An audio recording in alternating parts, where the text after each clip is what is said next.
main issue I'm addressing, friends, is that the central government has abandoned mercilessly, cruelly, and without a second thought the entire category known as migrant labor. Let me remind you that this migrant labor is the most vulnerable, weakest section of our informal sector of the whole of India, and India's informal sector is 80% of the workers.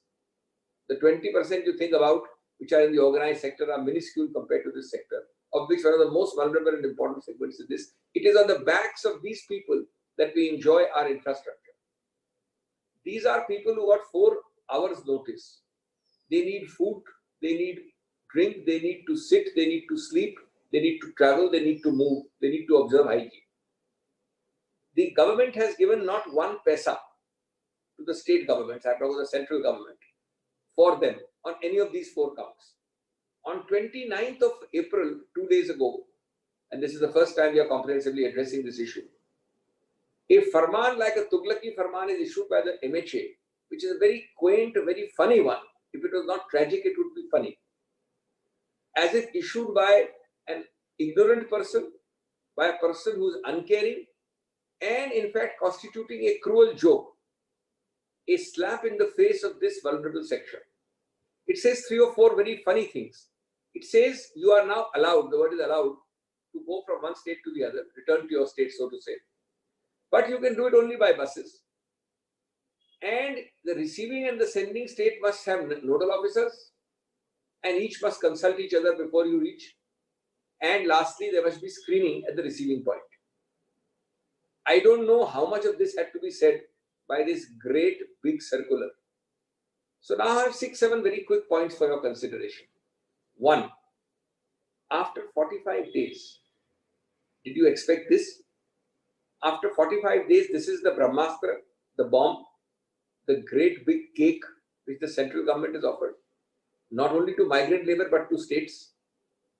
Is it all fizz and no pop after 45 days of waiting? Second, have you not had the good sense in 45 days, not only not to increase your 0.7% of GDP injection? Remember, US has given 10%. Malaysia, a country very different from US, has given 16% fiscal injection. You have not even given a penny for the narrow segment of migrant labor. Let me make it more narrow and subset. The transportation of migrant labor. Number 3, you have no idea of the state facts and the numbers of this migrant labor when you issued this Tughlaqi Farman on 29th of April. You simply said, I am speaking like a king. You are allowed to move only in buses, states. It's your headache, not mine. Did you know that only UP and Bihar estimate that 42 to 45 lakh people want to come back to these 2 states? Of course, these figures are probably on the underside, but I'm giving you a broad idea. Bihar says that from Maharashtra and Tamil Nadu alone, we anticipate 25 lakhs. Rajasthan says 3 or 2.8 lakh people want to come back. I have other figures, I don't want to go into details. Kerala says 4 lakhs. Punjab says 4 lakhs. Delhi is a large number, stranded here about 10, plus some people say 15 lakhs. Odisha CM gave a statement estimating around 7 lakhs wanting to return. Assam, not an easy place to reach, wants or expects 1.5 lakh people to come. Now, first of all, do you have a database? Do you have any information? Not database, any figures? You have no idea. That's how this MHA circular reads. Number 4, if you knew, you would not have this very funny, I would say almost amazing, unprecedented direction. Thou shalt travel only by buses. Any estimate of these figures means that you want to take 2 to 3 years to transport them by buses. How many buses, how much petrol, how much diesel, how many roads, how many roadblocks? We don't know. And what is the rationale behind this? I am not able to understand. The country is not able to understand. 5th is the most important point. Why not special trains for this vulnerable, stranded, abandoned class? Trains can be special. They can be with complete social distancing maintained. They can be calibrated and regulated.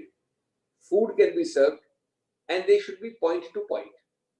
even if 10, 20, and then 50 and 100 trains are slowly ramped up, that is according to common sense and not uncommon nonsense.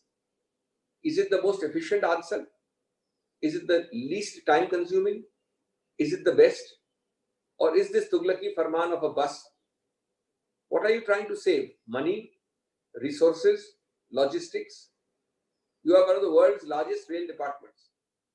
Former railway ministers, every opposition party, Congress of course is the forefront of this, has been saying, why don't you run railways?